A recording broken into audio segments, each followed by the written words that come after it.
그날도 평소와 다름없이 하루를 마치고 집으로 향했습니다. 회사 일을 마무리한 뒤 지하철에 몸을 싣고 매일 보던 정류소에서 내려 늘 걸어가던 길을 지나 집 앞에 섰습니다. 사실 이 길은 저한테 지겹도록 익숙한 풍경이었습니다. 몇 년 동안 같은 동선으로 퇴근을 했으니까요. 그러다 보니 주변의 작은 변화조차도 금세 알아차릴 수 있을 정도였습니다. 그런데 이상하게도 그날은 똑같은 길임에도 걸음을 옮길수록 마음이 편치 않았습니다. 바람이 싸늘하게 불어서였을까요? 아니면 하루 동안 생긴 피로 때문이었을까요? 그땐 그 이유를 정확히 알 수 없었지만 집의 현관문을 열고 들어섰을 때 저는 분명히 달라진 공기를 느꼈습니다. 아내는 늘 그렇듯 소파에 앉아 TV를 보고 있었고 손에는 휴대폰이 쥐어져 있었습니다. 평소와 전혀 다르지 않은 모습이었는데 그 순간 묘한 위화감이 스쳤습니다. 아내는 늘 TV 앞 소파에 앉아 있다가 제가 들어오면 고개를 들어 짧게 인사를 했습니다. 그런데 그날따라 고개조차 들지 않은 채 휴대폰을 뚫어지게 바라보고만 있었습니다. 뭐해? 제가 자연스럽게 물었습니다. 아내는 눈길도 떼지 않은 채 대답했습니다. 응, 그냥 친구랑 카톡해. 그 대답이 너무 빨랐습니다. 망설임이 없고 생각할 틈도 없이 바로 튀어나온 말 같았습니다. 잠깐은 대수롭지 않게 넘기려 했지만 머릿속 어딘가에서 경고음 같은 게 울리는 것 같았습니다. 물론 저건 단순한 기분일 수 있었습니다. 당시까지만 해도 저는 그 말을 진지하게 받아들이지 않으려고 했습니다. 저 스스로를 설득했죠. 괜한 오해를 만들 필요는 없다고요. 하지만 이상한 생각이란 게 한번 싹 트면 쉽게 사라지지 않는 법입니다. 그날 밤 저는 씻고 나와 소파에 앉았지만 아내가 여전히 폰을 손에서 놓지 않는 모습이 계속 눈에 밟혔습니다. 전에는 안 그랬거든요. 집에 있을 때는 오히려 폰을 잘 보지 않는 사람이었습니다. 그런데 그날은 제가 방에 들어가든 나오든 고개를 살짝 숙이고 미소를 지으며 메신저를 주고받는 모습이 반복됐습니다. 순간 제 몸속 어디에선가 알 수 없는 불편함이 치밀어 오르고 있었습니다. 며칠 뒤 퇴근길에 차를 타고 오다 우연히 아내 차 안에서 하얀 영수증 한 장을 보게 됐습니다. 평소 성격 같았으면 신경도 안 쓰고 그냥 버렸을 겁니다. 그런데 이상하게 손이 멈췄습니다. 정갈하게 접힌 종이 하나가 콘솔 박스 안에서 눈에 들어왔고 본능처럼 펼쳐봤습니다. 거기에는 낯선 글씨가 적혀 있었습니다. 땡땡 무인 호텔 1시간 이용. 손끝이 차갑게 식어갔습니다. 하필이면 그 날짜가 문제였습니다. 아내가 낮에 집에서 종일 쉴 거라 했던 바로 그날이었습니다. 집에 있겠다고 말하며 아침에 머리가 아프다던 그녀, 그리고 저녁 무렵 피곤했다는 듯 집안에서 늘어져 있던 모습, 그 이미지들이 한꺼번에 떠올랐습니다.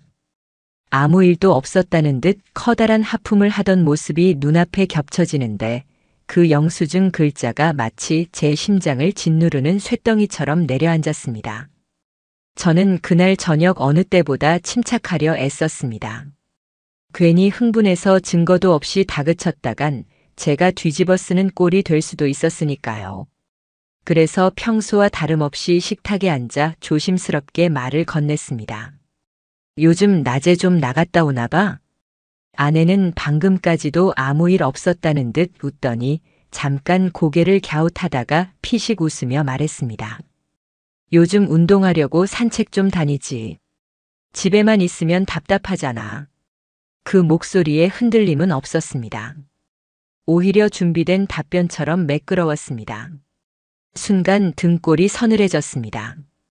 평소 거짓말이라고는 제대로 해본 적 없는 사람이었던 그녀가 그날은 놀라울 정도로 태연하게 말을 이어가고 있었습니다. 그날 이후로 저는 달라졌습니다. 의심이라는 게 참 무서운 게 증거 하나가 마음을 먹먹하게 만들면 모든 기억들이 그쪽으로만 이어지더군요. 아내와 제 친구가 가볍게 웃으며 대화를 나누던 장면, 제 생일 자리에서 잠깐 마주쳤던 눈빛, 그때는 아무 생각 없이 지나쳤던 조각들이 하나씩 불려나와 저를 갉아먹기 시작했습니다. 결정적이었던 건 그 다음 주 토요일이었습니다. 그날 아내는 친구 생일 파티에 다녀온다고 외출을 했습니다. 저는 평소 그냥 무심히 지나쳤던 차량 블랙박스를 확인해 보기로 했습니다. 사실 평소 같으면 그런 행동은 제 성격상 어울리지 않았습니다. 사생활을 존중해야 한다는 제 신념과도 달랐습니다. 하지만 이미 머릿속 의심은 걷잡을 수 없는 단계에 들어섰습니다. 영상을 확인하는 제 손은 떨렸습니다. 화면 속에는 아내가 운전하는 모습이 보였습니다. 그런데 그 옆자리 조수석에 앉아 창밖을 바라보고 있는 낯익은 남자의 뒷모습이 잡혀 있었습니다. 저는 한순간 숨이 턱 막혀왔습니다. 그 실루엣, 그 어깨선, 그 고개를 젖히는 습관까지 믿고 싶지 않았습니다. 왜냐하면 그 사람이 바로 제 친구였으니까요. 이후로 이어진 나날들은 참담했습니다. 눈을 감으면 블랙박스에 찍힌 그 뒷모습이 떠올랐고, 눈을 뜨면 소파에 앉아 웃고 있던 아내의 얼굴이 떠올랐습니다. 제 기억 하나하나가 배신이라는 그림 속에서 다시 조명되는 것 같았습니다. 하지만 단순한 의심만으로는 아무것도 할 수 없었습니다. 증거는 필요했습니다. 제가 겪고 있는 모든 혼란의 마침표를 찍으려면 확실한 진실이 필요했습니다. 그래서 저는 오랜만에 또 다른 친구에게 연락했습니다. 사람들을 관찰하는 눈이 예리한 친구였죠. 블랙박스 장면에서 캡처한 사진 한 장을 보내며 물었습니다. 혹시 이 사람 누구 같아 보여? 잠시 뒤 짧은 대답이 돌아왔습니다. 야, 이거 땡땡땡 아냐? 너랑 같이 등산 갔던 그 친구. 머릿속이 하얘졌습니다. 등산도 낚시도 술자리도 함께했던 기억들이 전부 연쇄적으로 떠올랐습니다. 그 모든 순간 아내도 함께 있었던 장면들이 하나 둘 맞춰지며 거대한 조롱의 퍼즐이 만들어지고 있었습니다. 그때 저는 결심했습니다. 더 이상 막연히 의심만 하지 말자. 내가 기억하는 조각들을 하나하나 정리하고 시간의 흐름으로 되짚어보자. 언젠가부터 서로 교차하기 시작한 아내와 친구의 흔적들을 직접 확인해보자. 그 작업은 생각보다 오래 걸렸습니다. 그런데 정리하면 정리할수록 이상한 장면들이 자꾸 더 떠올랐습니다. 평소라면 무심히 넘겼을 작은 일상들이 이제는 치명적인 힌트로 다가오고 있었습니다. 그렇게 해서 단순한 상상이었던 의심은 점점 현실로 굳어져 갔습니다. 저는 더 이상 전처럼 잠을 이룰 수 없었습니다. 심장이 무겁게 내려앉은 순간부터 저는 이미 이전의 제가 아니었습니다. 제가 지켜온 가정과 관계가 무너져 내리는 듯한 소리가 귓가에 들려오는 듯 했습니다. 그리고 마침내 저는 다음 행동을 준비하기 시작했습니다. 그날 이후 제 머릿속은 유리 조각처럼 흩날리던 기억들로 가득했습니다. 처음엔 그냥 지나쳤던 순간들, 무심코 넘겼던 표정과 행동들이 이제는 하나하나 다른 의미로 다가왔습니다. 아내가 제 친구의 연락을 받고 피식 웃으며 폰을 바라보던 모습, 제 생일날 잠깐 마주치던 두 사람의 눈빛 교환, 술자리에서 괜히 말을 아끼던 어색한 분위기. 그 모든 게 단순한 착각이라고 믿었던 제가 이제는 바보처럼 느껴졌습니다. 저는 제 자신에게 묻기 시작했습니다. 언제부터였을까? 어디서부터 잘못된 걸까? 내가 놓친 순간은 또 뭐가 있을까? 의심은 끝없는 덩굴처럼 제 안을 감아올랐고 단순히 무시할 수 없을 만큼 뻗어나갔습니다. 저는 결심했습니다. 직접 확인해 보겠다고요. 괜히 감정적으로 대면했다가 증거를 놓치고 나중에 제가 더 불리해지는 상황은 만들고 싶지 않았습니다. 이젠 작은 실마리라도 붙잡아야 했습니다. 우선 저는 아내의 일상을 천천히 살폈습니다. 무작정 몰래 따라다닌다는 의미가 아니라 일정한 패턴이 있는지 관찰하고 기록하는 단계였죠. 평일에 아내는 대체로 차분한 생활을 했습니다. 아침에는 집안일을 하고 오후에는 잠깐 밖에 나갔다 오는 경우도 있었고 저녁쯤이면 늘 집에 있었습니다.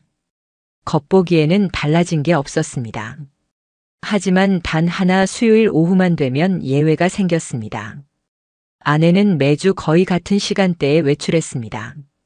대략 2시간 반 정도. 처음엔 혼자 카페에 가는 줄 알았습니다. 그런데 이상할 정도로 일정했어요. 언제나 비슷한 시간, 비슷한 분량의 외출.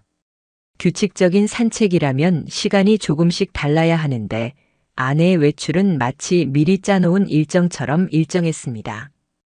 그 순간 직감했습니다. 저 안에 무언가가 숨어 있다는 걸요. 그래서 저는 결심했습니다.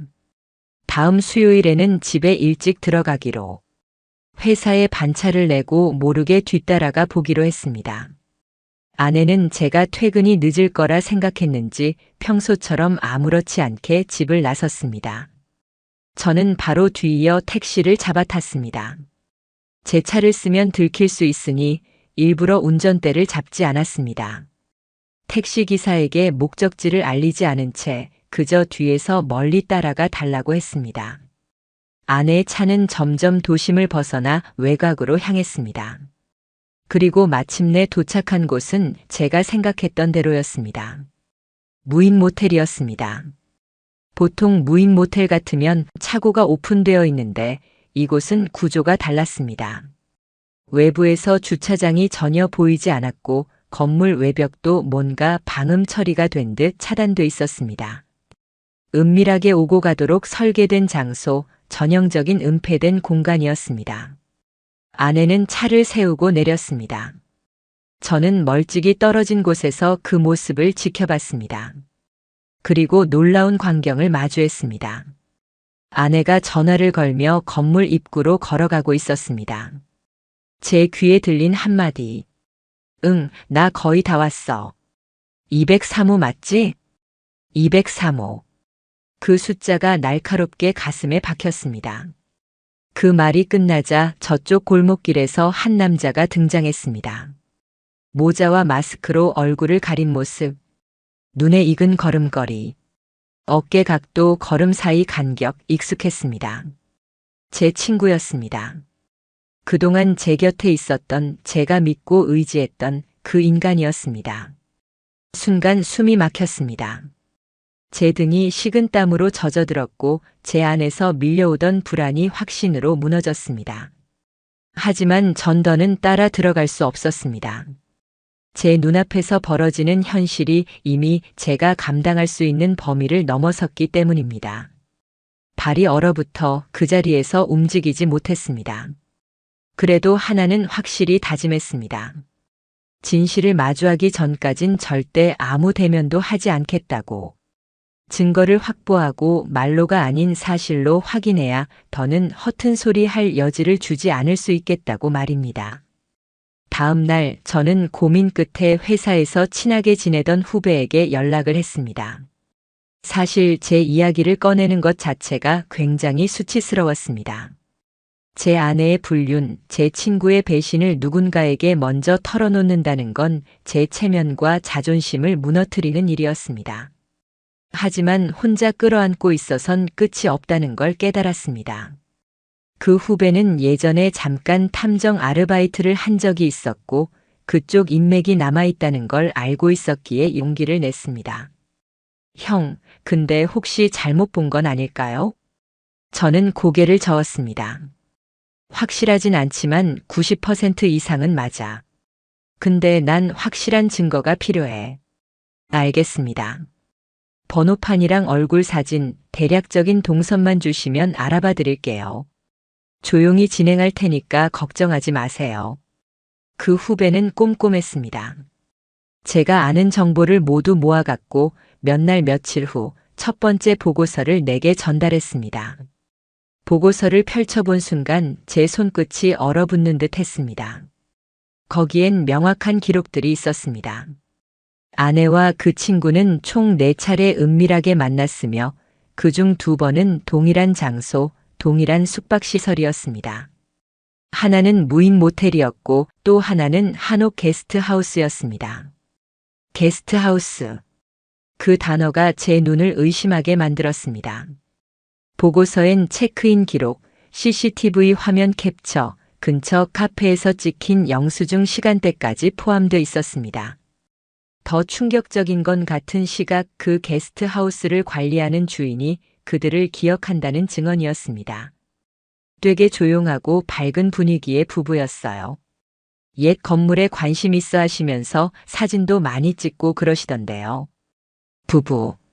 진짜 부부는 접시를 부딪히며 살림을 이어가던 저와 아내인데 그 자리에서 다른 남자가 남편 역할을 하고 있었다는 사실이 저를 송두리째 무너뜨렸습니다. 이건 단순히 외도가 아니었습니다. 감정의 불꽃이 잠깐 스친 정도가 아니었습니다. 이건 대체를 의미하는 행동이었습니다. 제 자리를 대신 차지하고 제 인생을 비웃는 또 다른 무대가 세워져 있었던 것입니다. 제 머릿속은 점점 더 복잡해졌습니다. 단순히 아내와 대면해서 끝낼 수 있는 문제인지 아니면 이 모든 기록과 자료를 가지고 더 큰 절차로 나아가야 하는지. 하지만 그 전에 저는 꼭 한 사람을 만나야겠다고 생각했습니다. 바로 그 친구의 여자친구였습니다. 그 친구에게 여자친구가 있다는 사실은 사실 오래전부터 알고 있었습니다. 하지만 저는 그다지 신경 쓰지 않았습니다. 제 관심사는 가정과 아내였고 제 친구의 연애사가 제 삶과 교차할 이유가 없다고 생각했으니까요. 그런데 이제는 달랐습니다. 그 여자가 혹시 더 많은 걸 알고 있지 않을까, 혹시 저보다 먼저 무언가를 알아차린 건 아닐까 그 생각이 끊임없이 맴돌았습니다. 진실은 그들에게만 있지 않을 테니까요. 저는 어렵게 인맥을 통해 그녀의 연락처를 구했습니다. 2번 정도 망설이다가 조심스럽게 메시지를 보냈습니다. 혼자 감당하기 어려운 일이 생겨 조심스럽게 연락드렸습니다. 혹시 직접 뵙고 이야기 나눌 수 있을까요? 솔직히 답장을 기대하지 않았습니다. 상대방 입장에선 까닭 모를 낯선 연락일 테니까요. 하지만 몇 시간 지나지 않아 그녀에게서 답이 왔습니다. 만나보겠다는 짧은 문장이었습니다. 그 문장 하나가 제 심장을 두근거리게 만들었습니다. 기대 때문이 아니라 두려움 때문이었습니다. 이제는 돌이킬 수 없는 이야기가 본격적으로 열릴 거란 예감 때문이었습니다. 우리는 평일 저녁 사람들이 거의 오지 않는 작은 카페에서 마주 앉았습니다. 그녀는 조용한 성격답게 긴장한 기색이 역력했고 저를 바라보는 눈빛에 경계심과 초조함이 섞여 있었습니다. 저 역시 심장이 쿵쿵 소리를 낼 정도로 떨리고 있었습니다. 마음을 다잡고 단도직입적으로 물었습니다. 혹시 땡땡씨가 무인 호텔 같은 곳에 자주 드나든 적 있나요? 그 순간 그녀의 표정이 굳었습니다. 눈동자가 흔들렸고 손가락이 컵을 움켜쥐며 떨리고 있었습니다. 저를 한참 바라보던 그녀는 마침내 묻듯이 말했습니다. 혹시 땡땡씨랑 바람피는 사람이 당신 아내인가요? 그 한마디에 제 심장이 얼어붙는 것 같았습니다. 그녀는 이미 뭔가를 알고 있었습니다.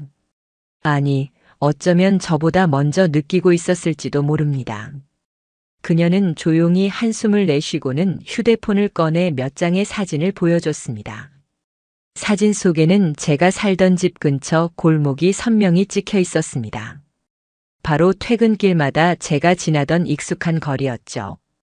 거기엔 서로의 손에 비닐봉투를 든 채 다정하게 걸어가는 아내와 제 친구의 모습이 담겨 있었습니다. 보고 있는 제 눈을 믿을 수 없었습니다.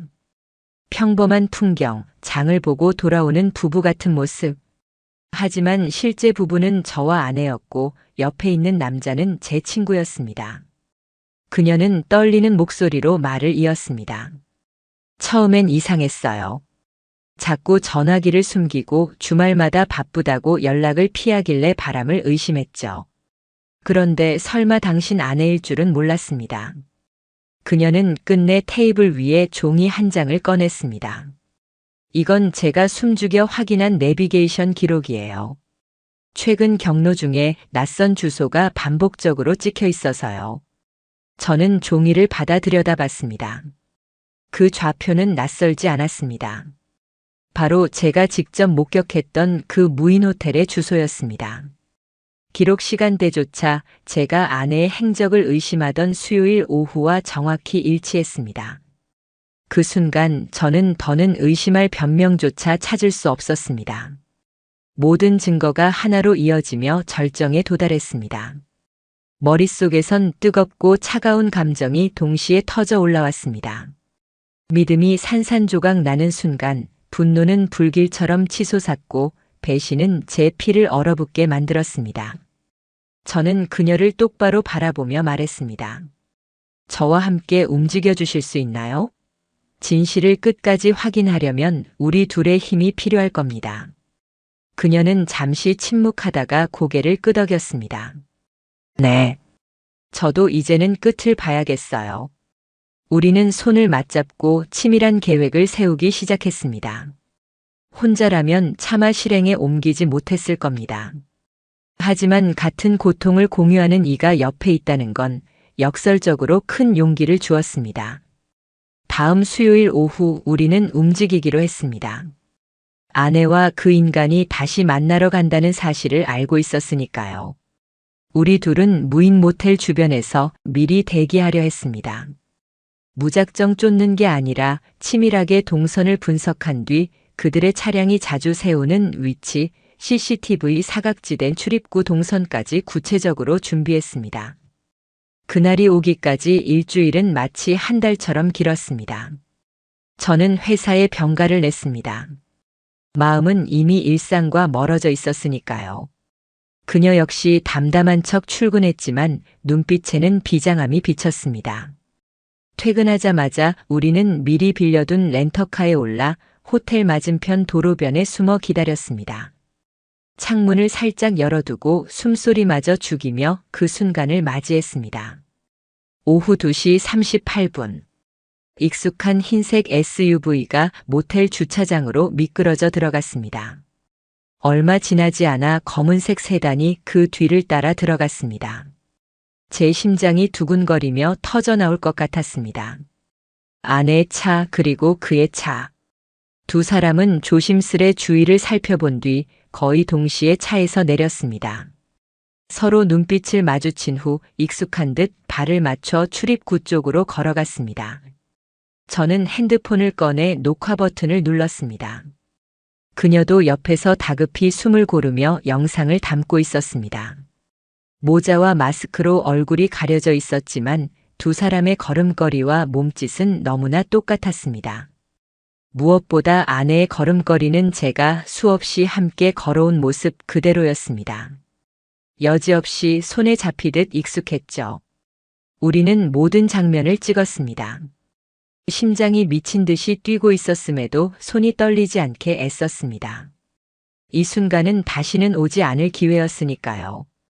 혹시 영상이 사라질까 두려워 즉시 이중 녹화 어플로 백업을 했습니다. 이제 그들이 발뺌할 가능성은 사라졌습니다. 하지만 제 마음 한구석에서는 여전히 갈증이 일었습니다.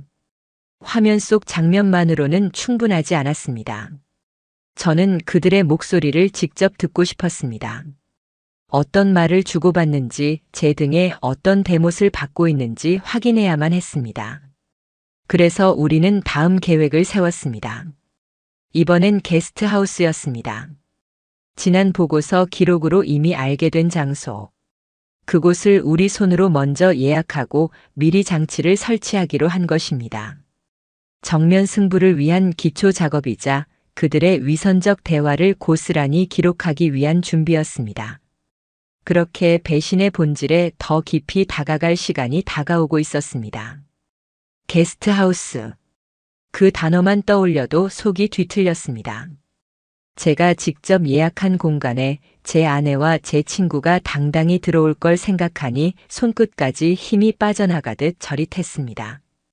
하지만 끝까지 확인하지 않는 한 저는 영원히 의심과 분노 사이에서 소모될 뿐이라는 걸 알고 있었습니다.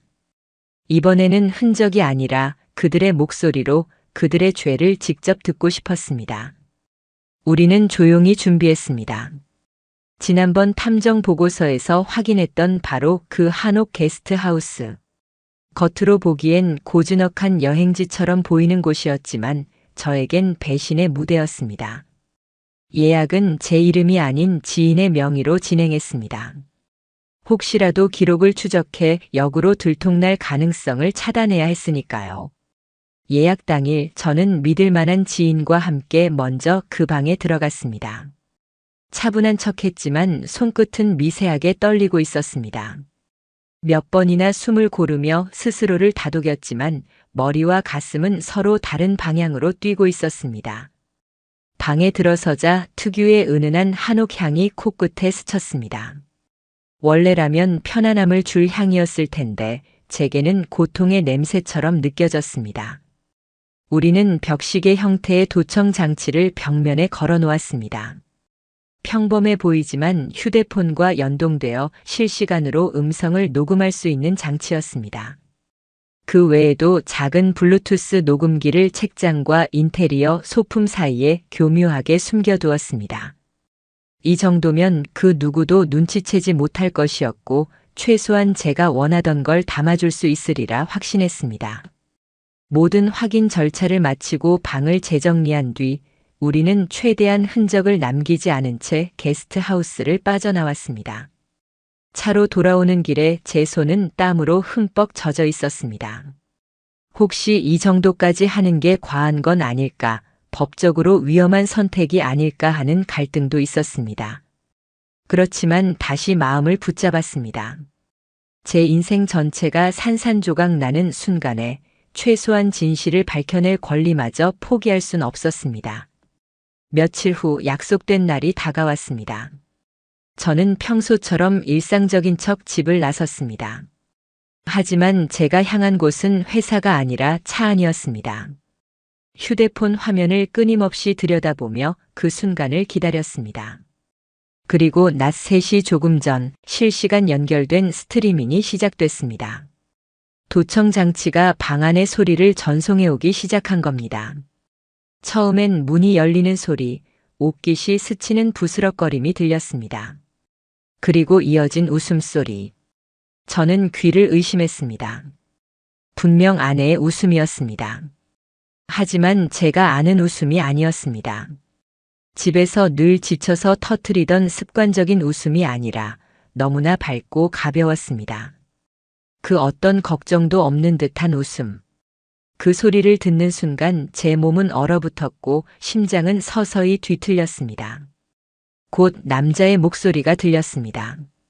마스크로 아무리 가렸어도 익숙한 말투와 억양은 가려지지 않았습니다.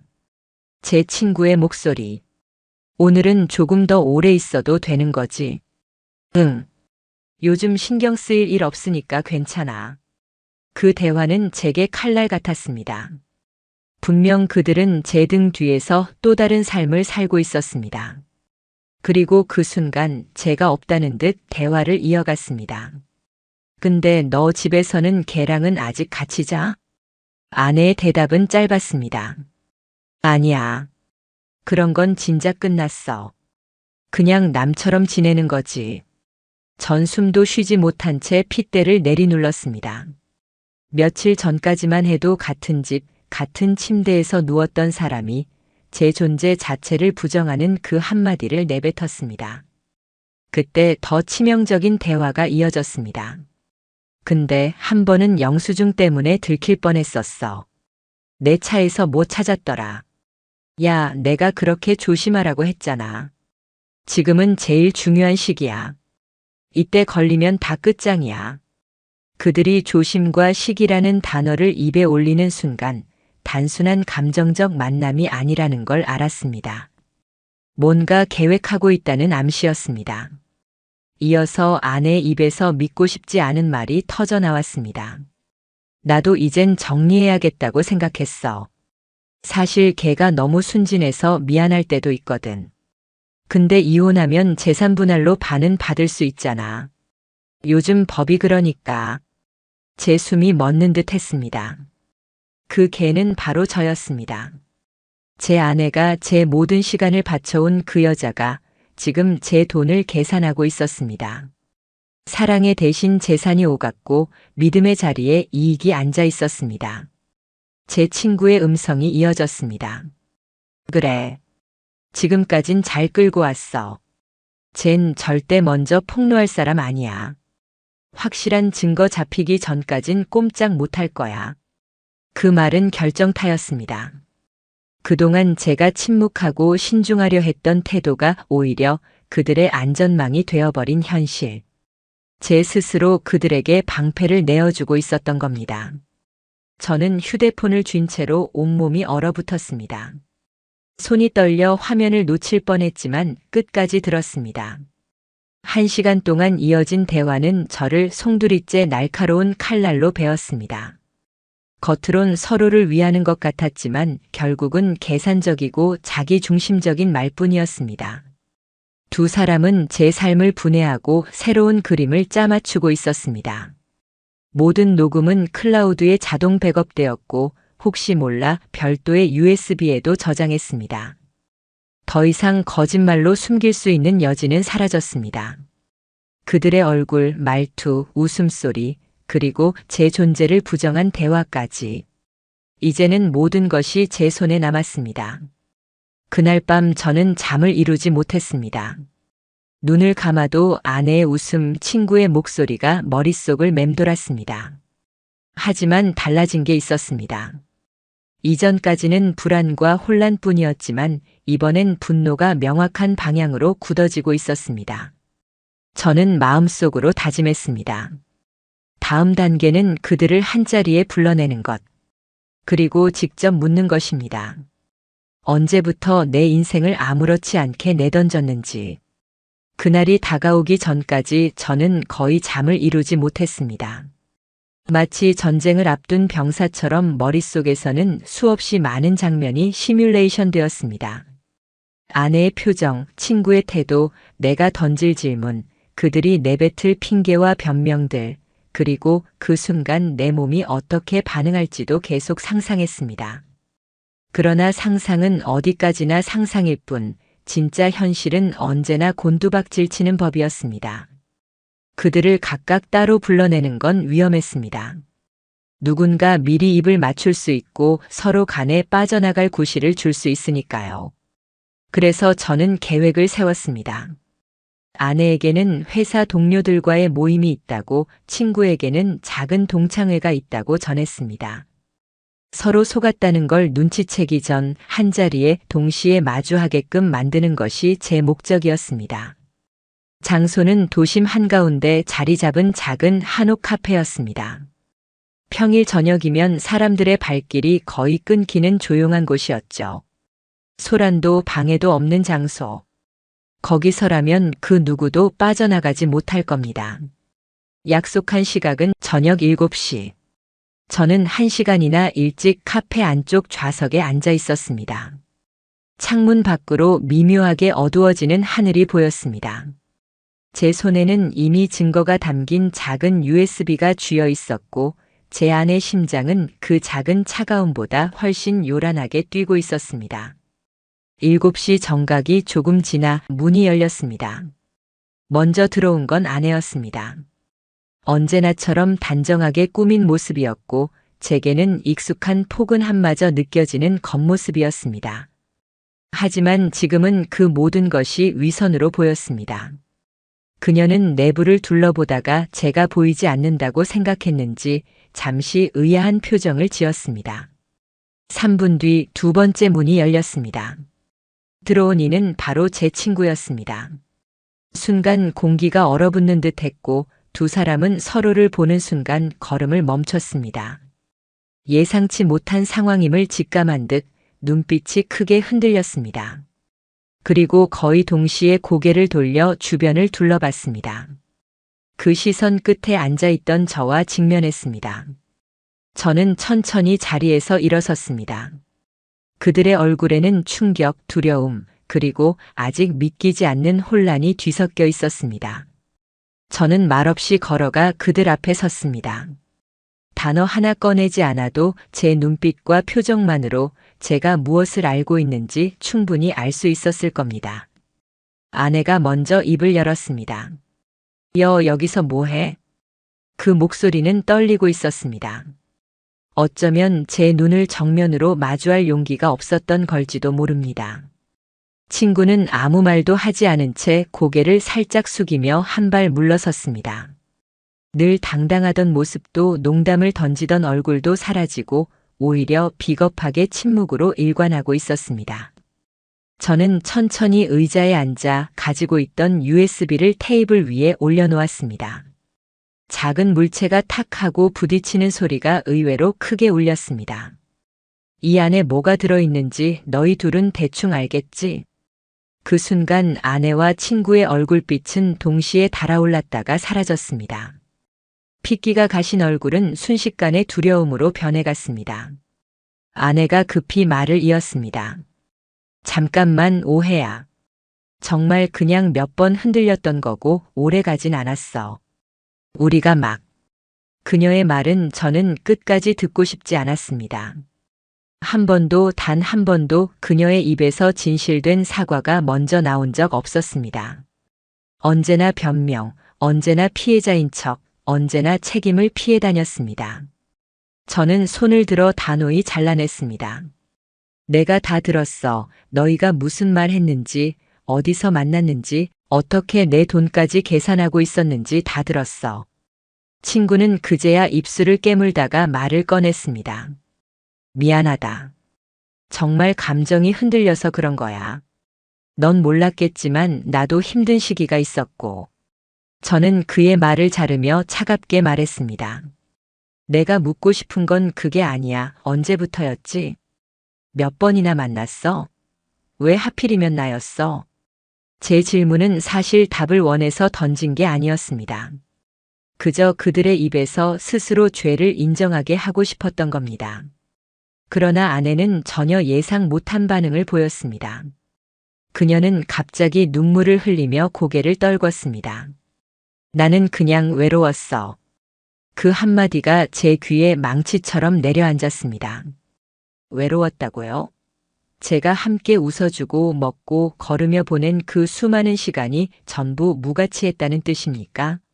사랑해서 믿었던 게 외로움 때문이라는 이유 하나로 지워진다는 겁니까?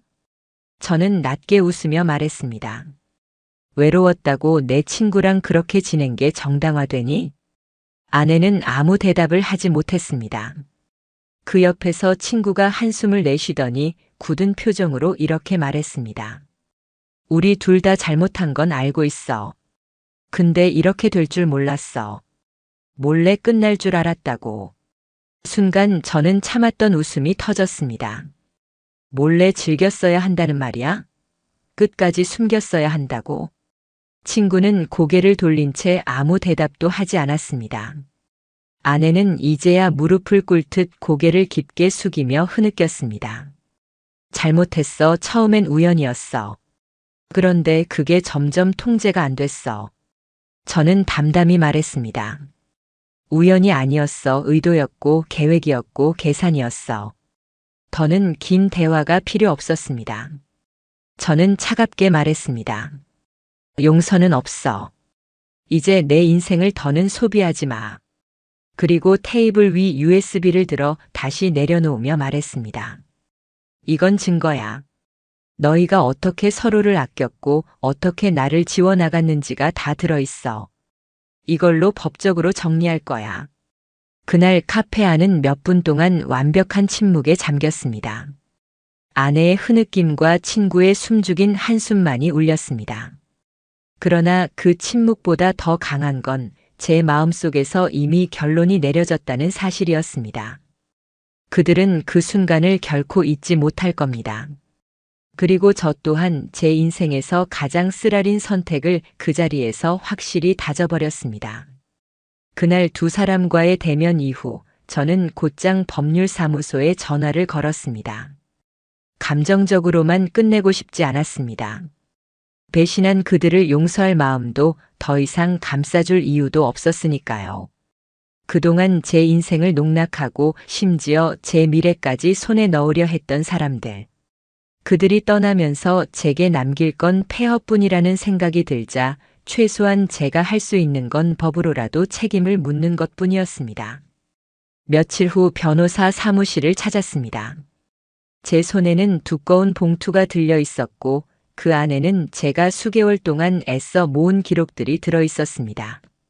무인 모텔 영수증, 블랙박스 영상 캡처, 탐정의 보고서, 게스트하우스 주인의 증언, 도청 녹음 파일, 그리고 카페에서 모든 걸 불러낸 USB.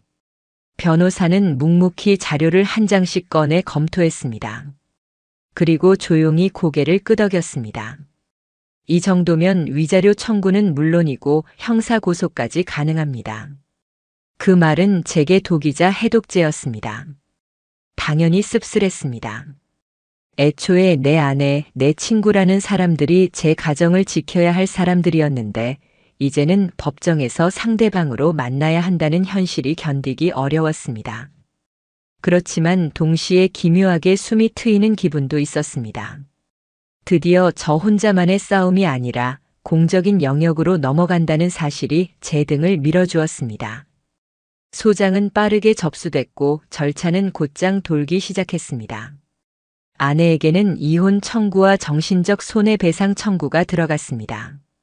친구였던 그 인간에겐 상간자 소송을 제기했습니다. 이제 제 손에 쥔 건 단순한 의심이 아니라 법적인 증거였습니다. 그 사이 저는 일부러 주변 사람들과 거리를 두었습니다. 모임도 나가지 않았고 연락도 최소한으로 줄였습니다. 낯선 시선들이 무서웠습니다. 누가 알게 될까 두려우면서도 동시에 소문이 더 빠르게 퍼지는 현실이 저를 괴롭혔습니다. 그리고 결국 소문은 금세 흘러나갔습니다.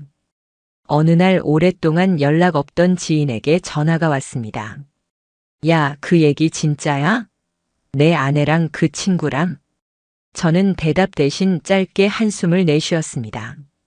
그러자 그는 목소리를 높였습니다. 말도 안 된다. 진짜 내가 예전에 너희 셋이랑 캠핑 갔을 때 이상하다고 말했었지? 그때 텐트 정리한다고 둘이 따로 빠졌잖아. 내가 괜히 말했나 싶어서 조용히 있었는데 결국.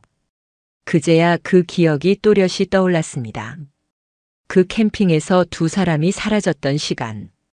그땐 그냥 대수롭지 않게 생각했습니다. 그런데 모든 사건이 드러난 지금 그 퍼즐 조각이 참담할 만큼 선명하게 들어맞았습니다. 가장 큰 고통은 부모님께 사실이 전해졌을 때였습니다. 굳이 알리려고 하지 않았습니다. 하지만 친척과 지인들을 통해 소문은 이미 퍼져나간 뒤였습니다. 아버지는 긴 말을 하지 않으셨습니다. 다만 제 어깨를 묵묵히 두드려 주셨습니다. 그 손길 하나에 눈물이 북받쳐 올라오려 했지만 끝내 울진 않았습니다. 어머니는 조용히 눈물을 삼키며 말씀하셨습니다. 너는 최선을 다했잖니. 내가 진심으로 사랑했는데 그게 잘못은 아니야. 잘못한 사람은 따로 있어. 그러니까 절대 내 자신을 탓하지 마라. 그 말에 저는 차마 고개를 들 수 없었습니다. 부모님 앞에서조차 이런 일을 설명해야 한다는 자체가 부끄럽고 죄송했습니다. 그 와중에도 아내는 끊임없이 연락을 해왔습니다. 처음엔 울면서 사과를 했습니다. 그 다음엔 장문의 편지를 써서 보냈습니다. 결국에는 제 부모님 집 앞까지 찾아왔습니다. 그녀는 문 앞에 서서 울부짖듯 말했습니다. 내가 너무 어리석었어. 잠깐 흔들린 거였어. 다시는 안 그럴 테니까 제발 한 번만 기회를 줘. 편지 속 글귀는 더 아이러니했습니다. 외로움을 참지 못해서 그랬다. 그 순간의 선택이 내 전부를 잃게 만들었다. 너만 용서해준다면 다시 처음으로 돌아가겠다. 저는 그 글을 읽으며 깊이 한숨을 내쉴 수밖에 없었습니다. 외로움을 참지 못했다고요? 그럼 제가 견딘 수많은 날들은 뭐였습니까? 저는 그녀 없이도 외롭고 지쳤을 때 수없이 많았지만 단 한 번도 그녀를 속이지 않았습니다. 그 차이는 결국 선택이었습니다. 외로움은 핑계였고 진짜는 의도적인 배신이었습니다. 결국 저는 변호사에게 말했습니다. 합의는 없습니다. 정석대로 끝까지 가겠습니다. 이혼 서류는 곧 확정됐습니다. 아내는 법정에서조차 눈물을 흘리며 제발 용서해달라 했습니다. 하지만 이미 모든 기록과 증거가 남아 있었기에 그녀는 더 이상 큰 소리 칠 수 없었습니다. 재산 분할에서도 불리한 위치에 설 수밖에 없었습니다. 그 친구는 더 비참했습니다. 회사를 스스로 그만뒀습니다. 저는 더 이상 그를 직장 동료로도 인간으로도 마주할 수 없었습니다. 소문은 회사 안팎으로 퍼져나갔고 그는 몇몇 지인들에게 내가 그럴 사람이 아니다라며 변명을 늘어놓고 다녔다는 이야기를 들었습니다. 그렇지만 이제 그런 건 중요하지 않았습니다. 그가 누구에게 무슨 말을 해도 제게 상관없었습니다. 중요한 건 제가 진실을 알고 있고 저한테 남은 상처는 그 누구도 부정할 수 없다는 사실뿐이었습니다. 저는 마침내 법적으로도 감정적으로도 그들과 완전히 끝을 맺었습니다. 하지만 아이러니하게도 이 모든 끝맺음이 오고 나서야 비로소 새로운 시작이 제 앞에 나타난 것 같았습니다. 제 삶이 다시 움직이기 시작한 순간은 그제야 찾아왔습니다. 모든 절차가 끝나고 나서 제게 남은 건 텅 빈 일상이었습니다. 법적으로도 제도적으로도 정리가 끝났다는 사실은 분명 안도감을 주었지만 마음은 이상하리만큼 고요했습니다. 마치 온몸을 휘감던 폭풍이 지나가고 난 뒤의 적막 같은 기분이었습니다. 저는 의도적으로 사람들과 거리를 두었습니다. 모임도 나가지 않았고 휴대폰 연락도 최소한으로 줄였습니다. SNS는 물론이고 TV 뉴스조차 멀리했습니다. 하루하루는 흘러갔지만 시간은 마치 정지된 것처럼 느껴졌습니다. 고요했고 쓸쓸했고 동시에 어딘가 안전했습니다. 그 속에서 저는 제 자신과 마주하기 시작했습니다. 불륜이 남긴 가장 큰 상처는 단순한 배신감 이상의 것이었습니다. 제 자존감이 산산조각 난 듯 했죠. 사랑이라는 감정을 믿어도 되는 걸까? 세상 사람 누구도 믿을 수 없는 건 아닐까? 그 의심이 제 마음을 짓눌렀습니다. 밤이면 무수히 많은 질문이 떠올랐습니다. 내가 뭘 잘못했을까? 왜 나는 몰랐을까? 언제부터 삐끗했던 걸까? 그 질문들은 끝이 없었습니다. 수백 번, 수천 번 스스로에게 던졌습니다. 그러나 시간이 지날수록 조금씩 깨닫게 되었습니다. 잘못한 사람은 결국 잘못한 사람이었습니다. 믿고 사랑한 자체가 죄로 바뀔 순 없는 겁니다.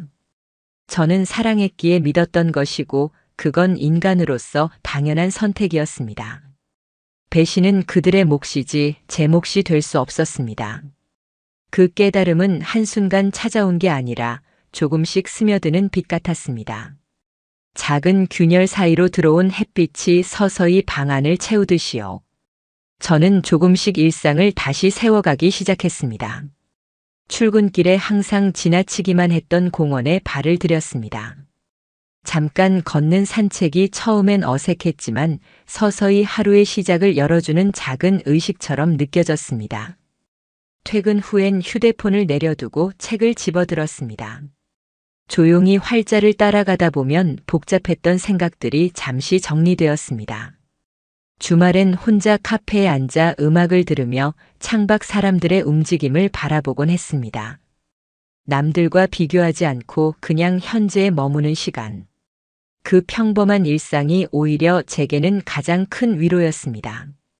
그리고 시간이 조금 더 흘렀을 때 예상치 못한 인연이 다가왔습니다. 가까운 지인을 통해 자연스럽게 알게 된 사람이었습니다. 처음엔 경계심이 앞섰습니다. 또다시 누군가에게 상처받을까 두려웠고 제가 믿는 마음을 이용당하지 않을까 불안했습니다. 그래서 거리를 두려 했습니다. 그런데 그녀는 조급하지 않았습니다. 제가 선을 긋더라도 억지로 다가오지 않았습니다. 그 모습이 제 마음을 조금씩 풀었습니다. 억지로 나를 변화시키려 하지 않고 제가 서두르지 않아도 된다고 말해주는 듯한 태도. 그것은 존중이라는 말의 실체를 보여주었습니다. 물론 제 이야기가 갑자기 해피엔딩으로 이어지진 않았습니다. 완벽하게 회복됐다고 말할 수는 없습니다. 아직도 가끔은 지난날이 꿈처럼 불쑥 찾아옵니다. 익숙한 웃음소리나 익숙한 골목을 마주칠 때면 그 기억들이 스쳐 지나가곤 합니다. 하지만 이제는 그 기억에 휘둘리지 않습니다. 그 아픔과 함께 제가 달라졌기 때문입니다. 저는 이제 압니다. 어떤 고통도 시간이 흘러가면 조금씩 다른 색으로 바뀐다는 것을요. 깊은 상처가 남긴 자리에 결국 새로운 내가 자리 잡는다는 것을요. 이젠 버려진 사람이 아니라 스스로 다시 일어선 사람으로 살아가고 있습니다. 만약 이 영상을 보고 있는 누군가가 저와 비슷한 경험을 했다면 꼭 말씀드리고 싶습니다. 그건 당신 잘못이 아닙니다. 배신은 그 선택을 한 사람들의 책임입니다. 진심을 다해 사랑했다는 것은 절대 부끄러움이 아니고 결코 약점이 될 수 없습니다. 저는 이제 그 진심을 다시 꺼내어도 괜찮다고 생각합니다. 두려움 대신 용기를, 의심 대신 신뢰를 택할 수 있다고 믿습니다. 그날 이후로 멈춰 선 제가 아니라 지금 이 자리에 서 있는 저 자신으로 살아갑니다.